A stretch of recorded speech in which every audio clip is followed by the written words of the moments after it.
ঐ ভোকত নোখোৱাকৈ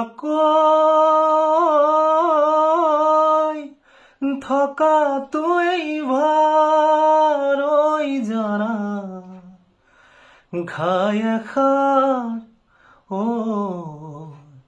ঘাই এষাৰ কথা শুনাতকৈ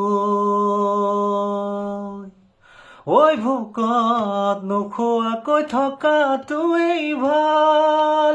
ঐ জানা খাই এষাৰ কথা শুনাতকৈ ঐ মৰম বেছি নোপোৱাটোৱেই ভাল। ঐ জানা পাই হেৰুৱাই দিয়াতকৈ ঐ অজৰা অজৰা ভুল মোৰ কতে হল নকৰি তই বুকুতে ৰৈ একুৰা জুই জীয়াই আছো মই। তই দিয়া চিঠি খৰি পঢ়ি থাকো মই। এই গানটো শুনি পেলাই আপোনাৰ কোনবোৰ দিনৰ কথা মনত পৰিছে এবাৰ কমেণ্ট কৰি জনাব। ধন্যবাদ।